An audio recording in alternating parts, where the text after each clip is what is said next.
now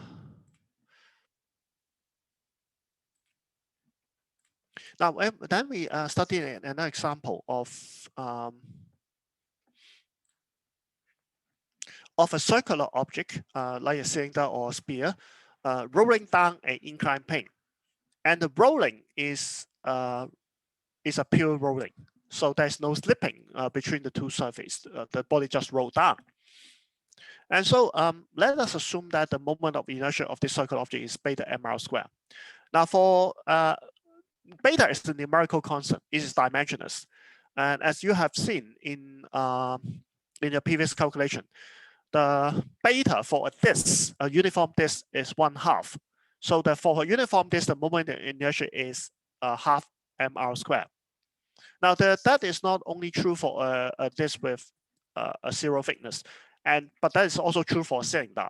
If you consider an extension of the disk along the axis, then it would become a cylinder.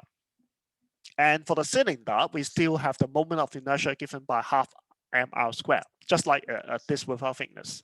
Okay. Now, so we leave it a general beta because we want to include both cases for hollow cylinder and also for solid cylinder, and also even for sphere. And it depends on the value of the shape, exact shape of the object, and we choose different value of beta. Now, now you can see from this diagram that there's a downward component of gravity. The gravity is vertically downward, mg, and along the plane, there is a downward component of gravity, mg sine theta. There's a frictional force. Because the body is now rolling downwards along the plane, so the frictional force is pointing upwards. So the translational motion F equal to ma, the Newton's second law, is described by this equation. Mg sine theta minus F, the difference between these two forces, will be equal to the net force along the plane. The net force along the plane will be equal to the mass of the object multiplied by its acceleration. This is Newton's second law in a translational form. Now we can also consider the rotational motion. The rotational motion has a Newton's law in this form, given by tau equal to I alpha. Now the gravity does not produce a torque because the gravity acts on the center of mass, and we are now taking moment about the center of mass, so it produces no torque about the center of mass. So the gravity force can be neglected. The only force that produces a torque will be the friction. The frictional force acts at a distance r, capital R, from the center. So the torque it produces will be equal to Fr. And so Fr will be equal to I alpha. But I can be written as this form, beta mr squared, right? So while we write I as beta mr squared, and by the no slip condition, we assume the whole circular object roll without slipping, then alpha and A are related in a simple way. Alpha is just A over R. And so we put A over R into the equation in the place of alpha. So one of the R will cancel. And we find that after canceling the other R on the other side, we find that the frictional force is given by beta ma. Okay. So now we can put this frictional force back into the first equation to eliminate this F. And so we have mg sine theta minus beta ma be equal to ma. And of course, we can easily solve for A. A is just given by g sine theta over 1 plus beta. Now, beta depends on the shape of the object. If this is a uniform disk, then beta equal to 1/2. For solid sphere, beta may be equal to 2/5, etc. But beta is only a numerical constant. Now, if the body does not have a rotation, or the moment of inertia of that body is negligible, then beta will be equal to 0. If the body is very small, then beta is equal to 0, right? When the object is then in that case, you can see the acceleration is just the acceleration due to gravity. The acceleration due to gravity along an inclined plane without friction is just c sine theta. So if you neglect beta, then the acceleration is just the acceleration due to gravity. The fact that beta is there because we now take into account the rotation. The rotation somehow takes up part of the energy. Now, when the body rolls down the inclined plane, the potential energy is converted into kinetic energy. And in the case of pure sliding, the potential energy is totally converted into translational kinetic energy. But now we also have rotation. And that means the rotational motion also takes up part of the potential energy.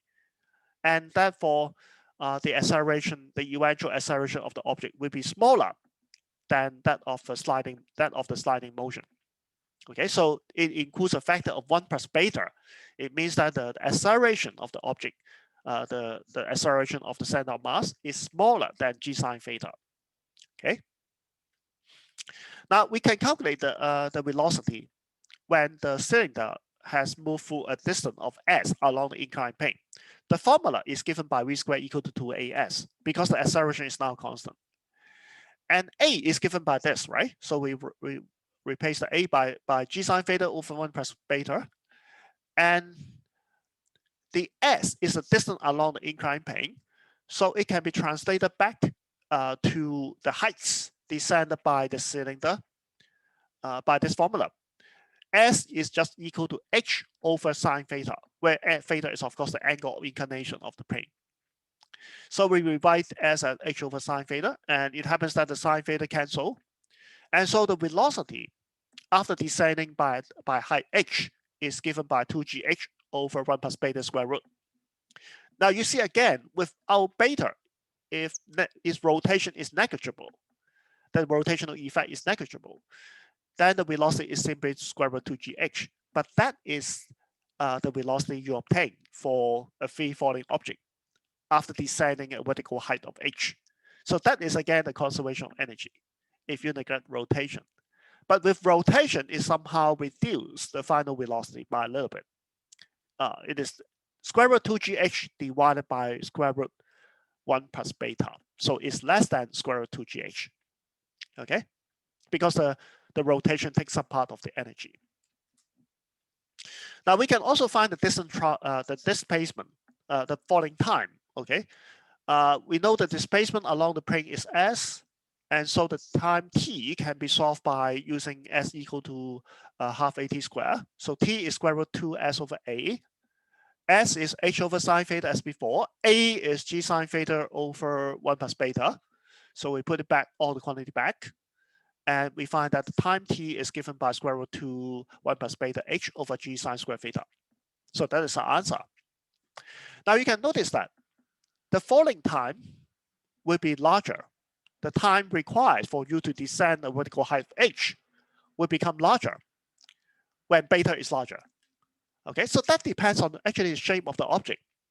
Okay, now let us compare two special cases. Suppose we now have a solid cylinder.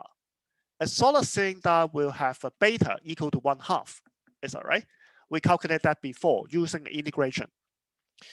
Now, but when we consider a very thin hollow cylinder, that means all the mass is concentrated on the rim of the circular object. And in that case, all the mass will have equal distance r from the center. So the moment of inertia equation summation mr squared will simply give you the mass multiplied by the radius square. And so beta will be equal to 1, right? In that case. That is an extreme case where all the mass is concentrated on the surface. The thickness of the ring is negligible compared with the radius. And in that case, beta is largest. It takes a value of 1. Okay. So if you consider these two cases, and you see the time dependence here, you will find that if beta is large, that is for thin hollow cylinder, then it will take a longer time for you to slide down the inclined surface. And if you have a solid cylinder, that takes a smaller time. So the solid cylinder will actually roll slightly faster than the hollow cylinder along the inclined plane. Now that is actually observed for the situation. For this situation, so the solid cylinder actually roll faster than the hollow cylinder. because the thin hollow cylinder actually takes up more energy due to in rotation, because it has a higher moment of inertia. So that's why eventually it rolls slower than the solid cylinder. Okay. Now it is interesting to see that in this case the falling time is independent of mass and also on the size. You can see from this formula, the time of fall does not depend on the mass of the object, the sphere, and also the size, the radius of the sphere disappear. So theoretically, even if you have a smaller sphere, smaller circular object, or more massive object, you still roll at the same rate. Okay, that is quite counterintuitive, but the equation tells you that it is true. As long as you are in a pure rolling, the rolling time or the rolling speed does not depend on the mass and the radius of the object. Okay. Now let's see a movie. Let's see a simple demonstration of that phenomenon.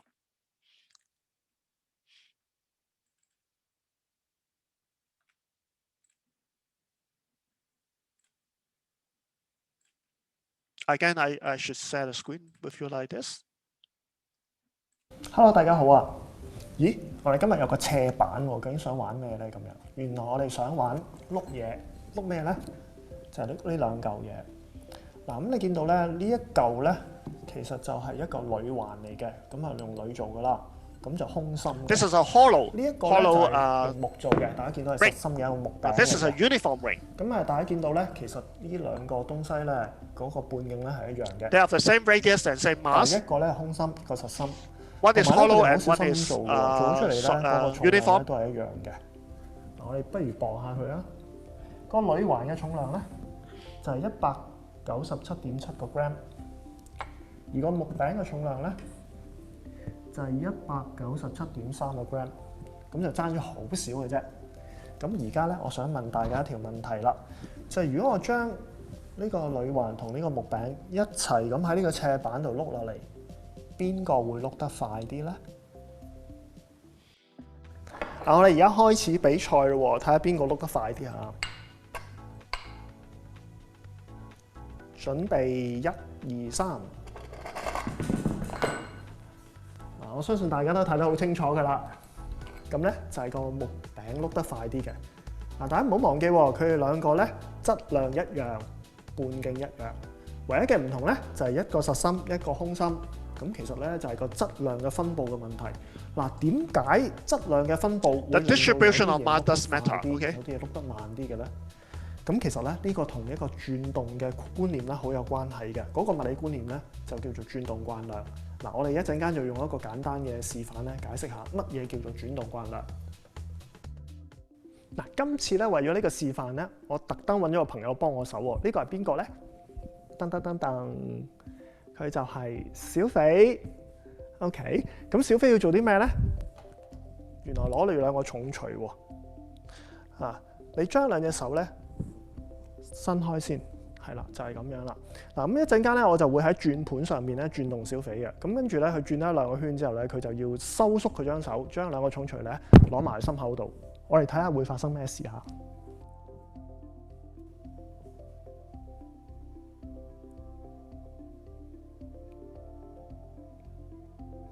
大家睇唔睇到有咩現象出現咗啊？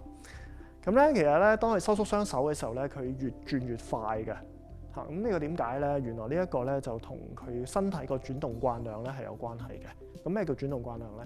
嗱，試下伸開雙手。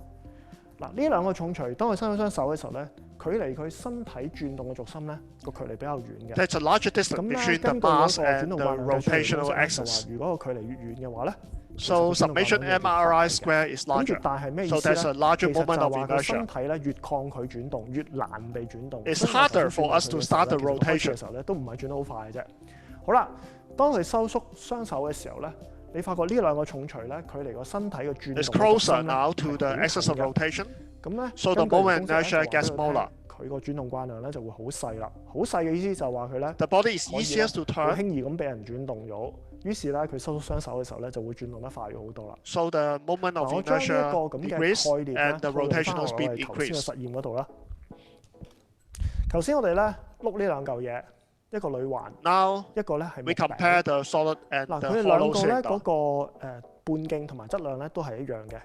兩個唯一嘅分別咧就係個鋁環咧。 The aluminum ring actually has larger moment of 空心係咩 inertia 意思咧？空心即係話咧， than the 佢大 solid 部分 sphere. 嘅質量咧都係喺個邊緣嗰度嘅。咁距離個中心個轉動嘅軸心咧個距離咧比較遠。咁如果質量相同嘅話，半徑又相同嘅話，即係話呢個鋁環咧嗰個轉動嘅慣量咧會比呢個木餅咧係大好多嘅。嗱，當佢一碌落嚟嘅時候咧，其實因為佢哋質量一樣啦，所以受到地心吸力嘅影響咧，佢哋所得到嘅動能咧，其實大家都係一樣嘅。但係呢一個鋁環個轉動慣量咧大啲，咁即係話同樣嘅能量咧，佢比較難轉啲，佢會轉得慢啲。而呢個木餅咧，同樣嘅能量咧，佢會轉得快啲，所以到最後咧碌到落嚟嘅時候咧，個木餅就碌得快啲，鋁環碌得慢啲，所以個木餅咧就贏咗呢場賽事啦。明唔明啊，小肥？嗯。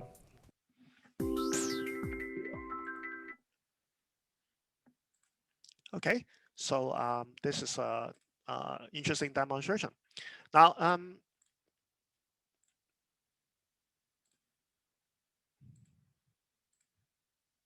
now you can also take a look at this e-learning module to learn more about rolling down inclined plane. Okay. Now let us discuss the phenomena from another point of view, from the energy point of view. Okay, instead of from a kinematic point of view. Now, the question is, how can we calculate the kinetic energy of a body that has both translational rotational motion? Suppose we have a billiard ball, which is rolling, okay, rolling forward, and of course it also has a translational velocity forward, right?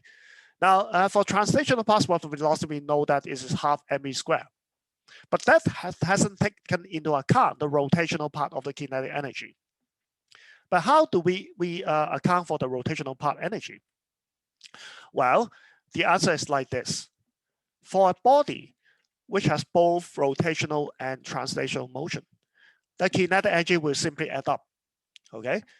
The first term, half mv squared, will be the translational ke of the center of mass. Now, note that this big V refers to the velocity of the center of mass. It does not hold if you take the velocity of other part of the body. Okay, it only holds when you take the velocity of the center of mass. So that's why the concept of velocity, the center of mass velocity, is so important.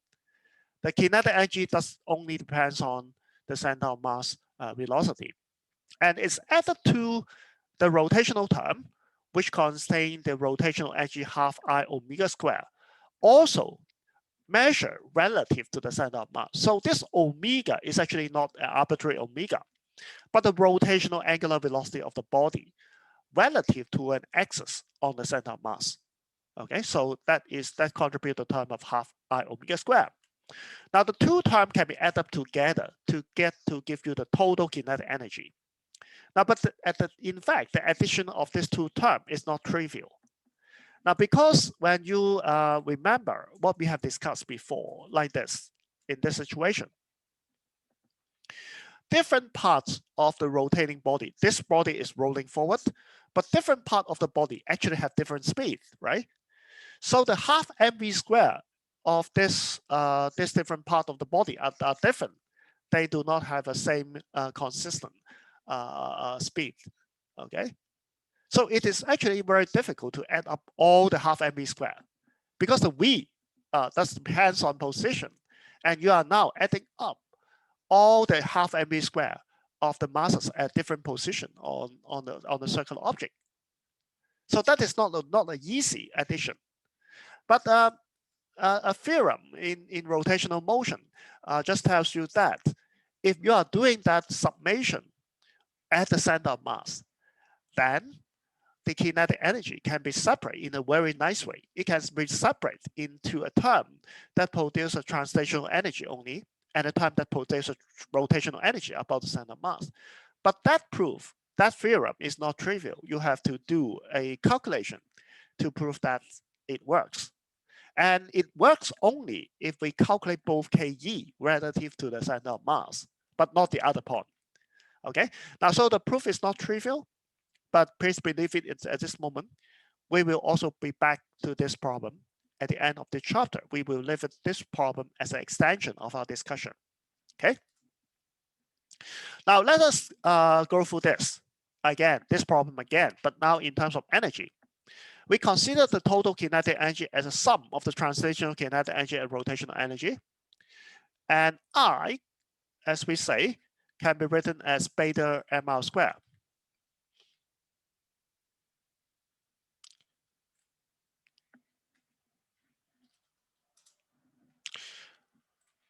And I can be written as beta mr squared. Okay. Now, since the body is now rotating in purely without slipping, so omega is equal to V over R, right? That is the relationship between the translational velocity and the rotational angular velocity. Is that right? That is the pure, the no slipping condition. So you see the R squared will cancel, right? And the second term will become half beta mv squared. And so we pick out the factor of half mv squared. And so the kinetic energy become half 1 plus beta mv squared. The first term corresponds to the traditional translational Ke. The second term that goes with the beta is the kinetic energy associated with the rotation. So that the two parts of the energy is nicely separate if we now consider a rotation about the center of mass. Now we can apply the conservation of mechanical energy. Delta K equal to that plus delta U is equal to 0. So the decrease in potential energy now goes to the kinetic energy, the increase in kinetic energy. So we can now equate the kinetic energy increase to the decrease in potential energy. The decrease in potential is mgh if the body descends a vertical height of h. And the increase in kinetic energy if the body start from rest, the kinetic energy will be 1/2 1 plus beta mv squared. And so we can easily solve for V. The V is given by 2gh over 1 plus beta square root. But this is just the same as the treatment before. When we use the kinematic equation, we obtain the same result. Now there's a problem that you might ask. That there is a frictional force, right? There's a frictional force acting on the cylinder. But somehow the frictional force does not dissipate energy. Because we apply the conservation of mechanical energy, that means the frictional force does not cause any dissipation. Otherwise, we cannot apply the conservation of mechanical energy. But why is it possible? Why does the frictional force does not dissipate any kind of dissipate the mechanical energy? Now, the key to this problem is that the body is in pure rotation, which means that the body is now rolling on the inclined plane without any slipping. So actually, there's no relative sliding motion between the two surfaces. We are not sliding like this. We are purely rolling like this.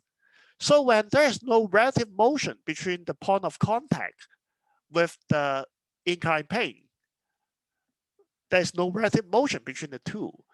The frictional force will not do work. And if the frictional force does not work, energy will not be dissipated.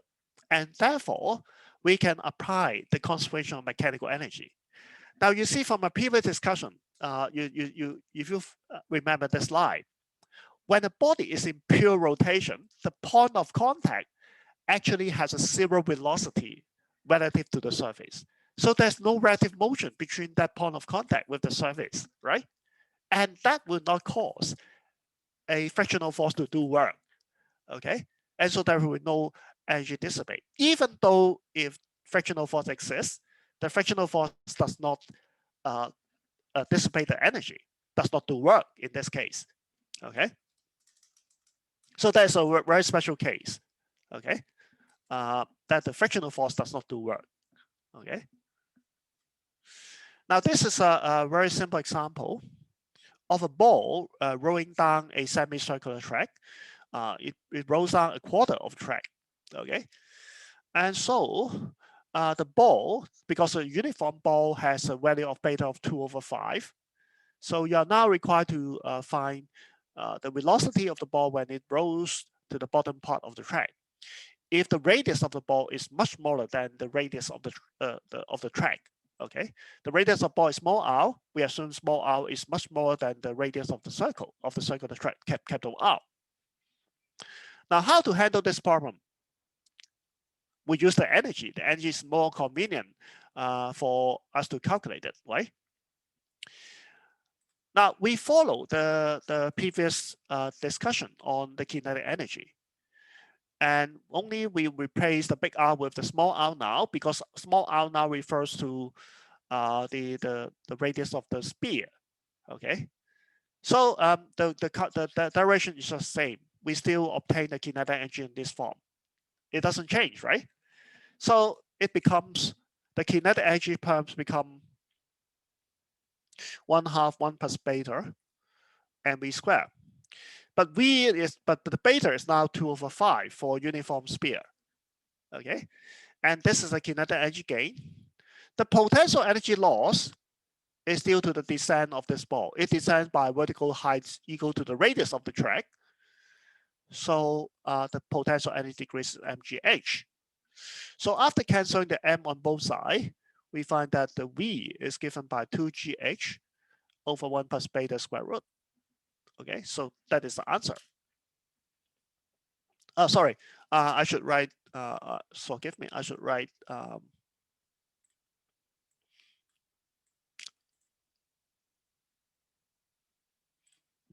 this should be r, because the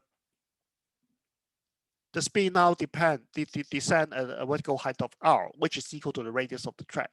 Okay, so that is the answer.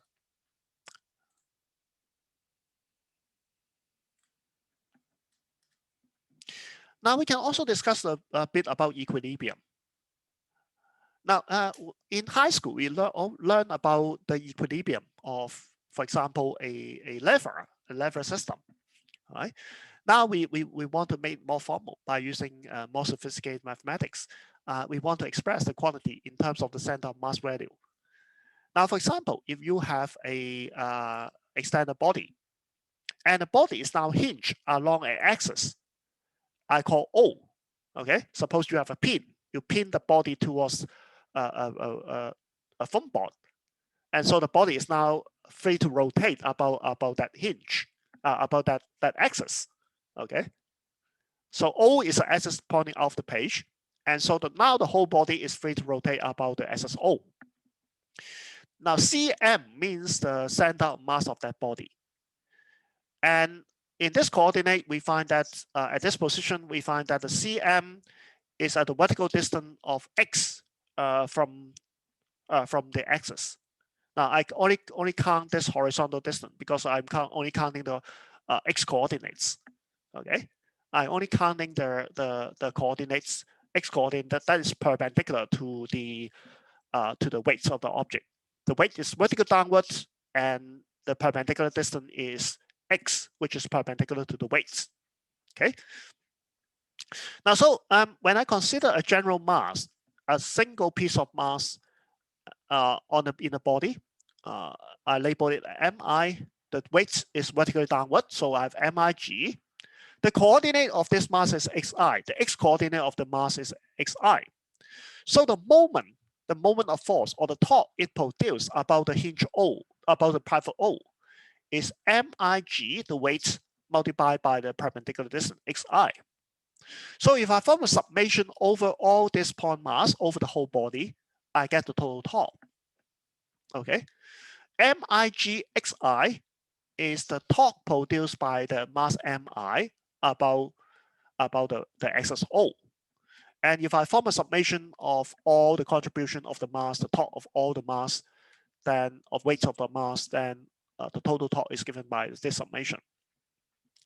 Now, but I can retrieve this term out. I can form a summation over mixi first, then multiply by g. But by definition, summation mixi is just divided by capital M, is just the x coordinate for the center of mass, which is this. Okay, so this becomes mx, and so I have mgx. The torque become mgx. So that's equivalent to saying that the whole mass of the body, seems to be concentrated at the position of the center of mass, and the weights that concentrate here produce a torque of mg, the weight multiplied by the center of mass coordinate x.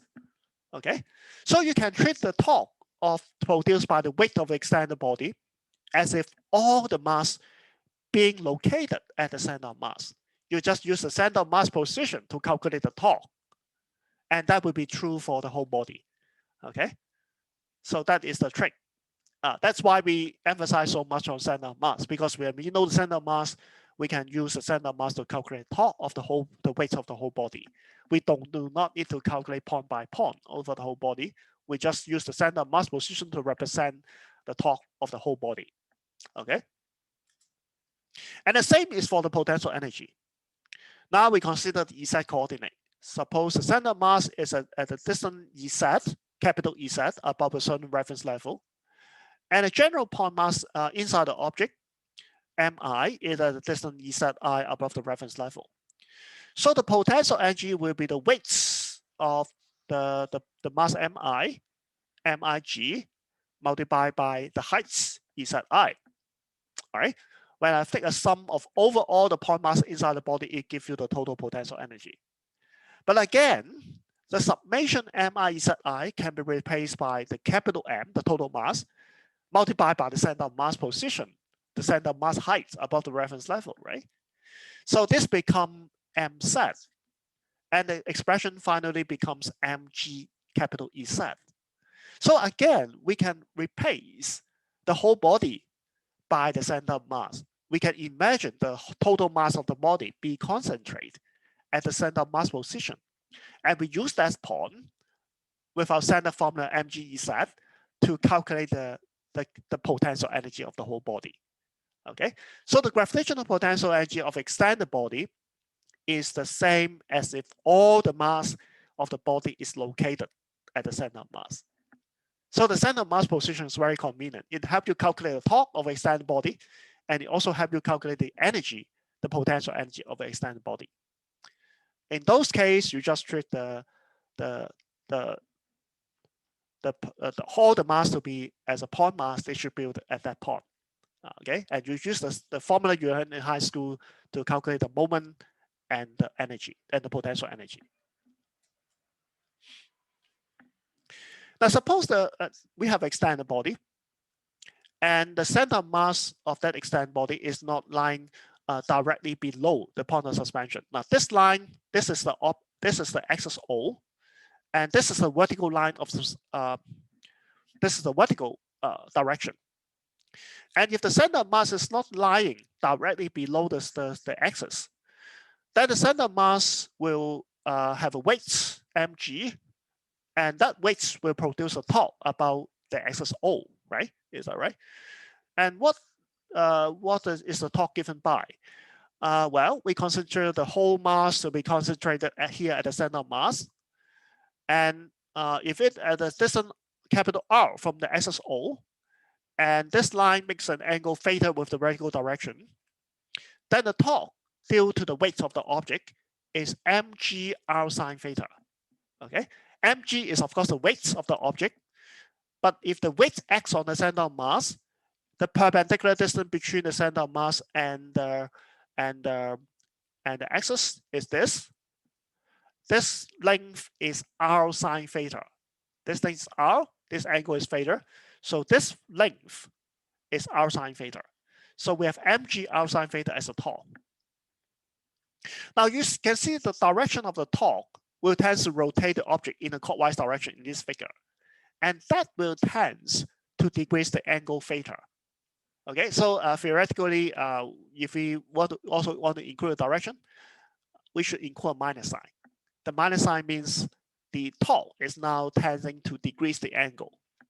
Okay, if we count the anti-clockwise direction as a positive rotation, then the torque in the opposite direction that tends to decrease that angle should be counted as negative. So strictly speaking, if you all count also the direction, there should be a minus sign here. We will have more discussion about it when we talk about the oscillation later. Now, but there is a stable equilibrium point The stable equilibrium point happens when the center of mass is directly below the point of suspension. That is in this direction. Now you can see in this direction, the mg vertical x vertical downwards, and the moment arm that the mg x on the axis is 0. So there's no torque. So that is a stable position, right? The body will not move if it is at rest in this position. But if the body is slightly displaced, like the figure on the left, then the torque will tend to restore the equilibrium position. It will tend to decrease theta again. Okay, so if you swing the object to the right, either to the right or to the left, the resulting torque due to the weights will always tend to reduce the shift, the tilting of the object, and it would tend to restore the equilibrium position. So that means the situation that the center of mass directly below the SSO is a stable equilibrium, because when it's slightly disturbed, the torque always tends to restore the equilibrium. Okay, and you can also find that this is the position of lowest potential energy, because at this position, the potential energy of the body is lowest, because the center of mass is lowest. Is that right? So the body has the lowest potential energy. So if you plot the potential energy graph against the angle theta, you will find a minimum when the center of mass is directly below O. And the minimum in the potential energy curve corresponds exactly to a stable equilibrium. So that's why this point is regarded as a stable equilibrium. Okay. Now there are actually many tricks about the center of mass. For example, if you find it on the web, then you will find that it is easy to locate the center of mass of a lamina. If you pivot the lamina at one point, and you hang a bulb vertically downwards, and you'll find that because the center of mass will always be directly below the point of suspension at equilibrium, so the line, the pump line here, will pass through the center of mass. Okay, and you do the same thing again for the other 2 points on the other parts of the body.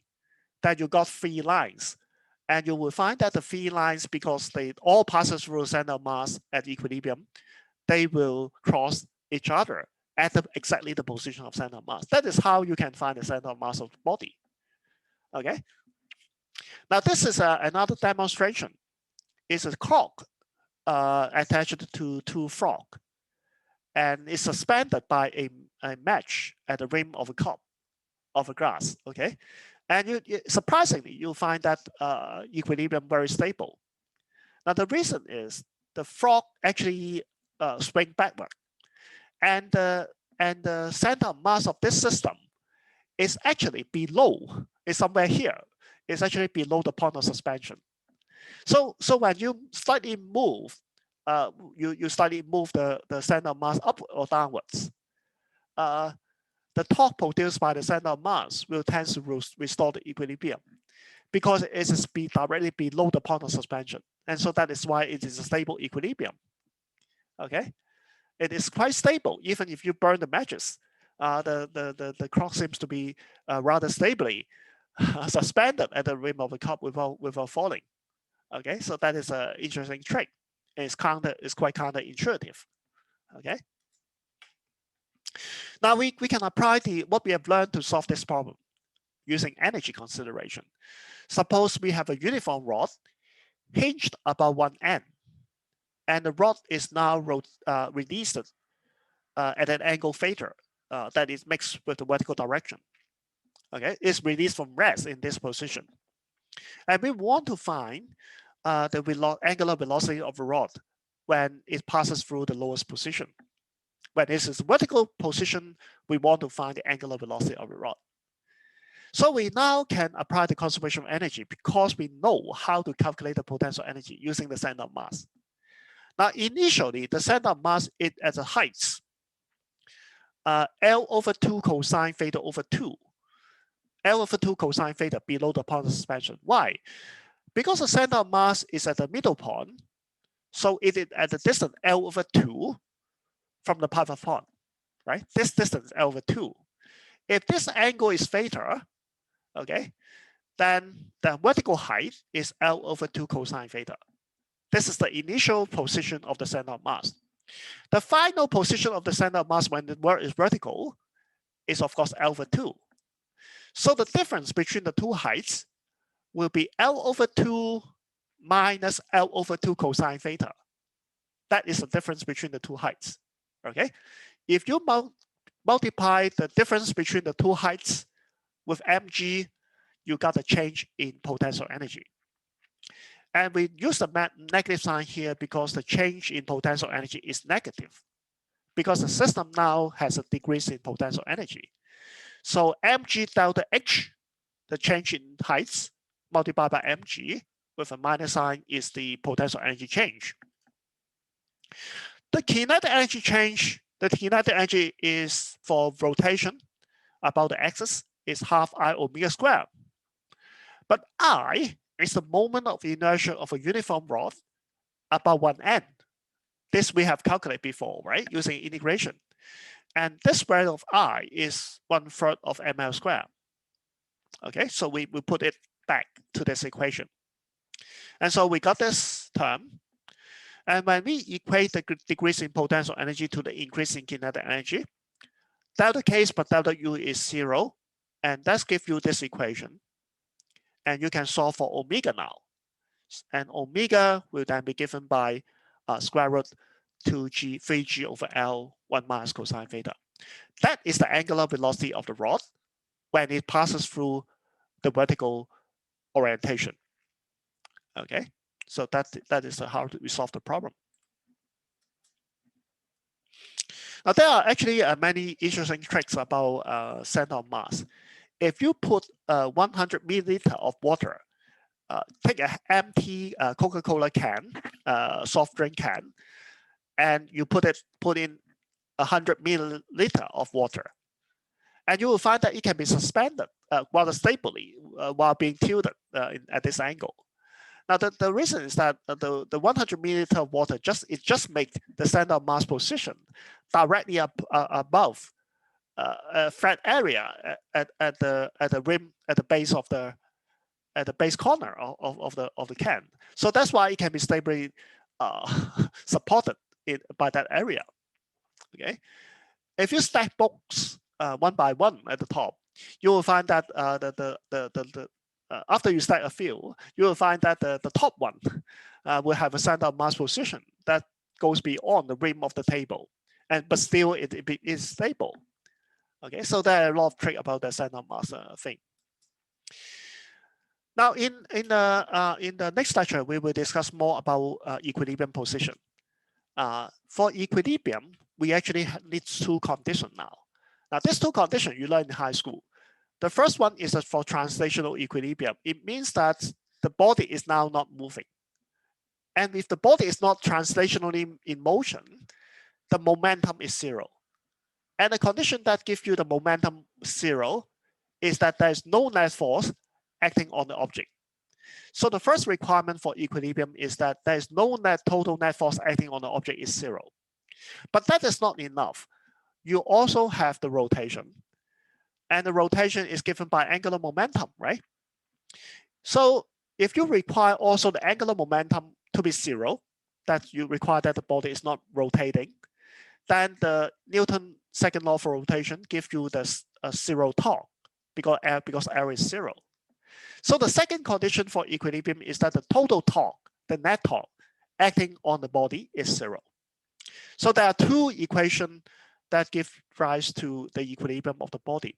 The first equation, the first condition is that the total external net force, total external force acting on the body is 0. The second condition is the total external torque acting on the body is 0. Okay, and the second condition requires you to be measured at any point. The total torque is 0. Now, but that can be satisfied. That condition can be satisfied when the first condition is satisfied. You only need to take moment about one point. If you find the moment about one point vanish, then the moment about any other points will vanish also. If the force is down in equilibrium. That is again a theorem in mechanics, but I'm not going to prove that. It is sufficient for you to know these two conditions and to check whether the body is in translational or rotational equilibrium. Okay, so let's stop here. We have a long lecture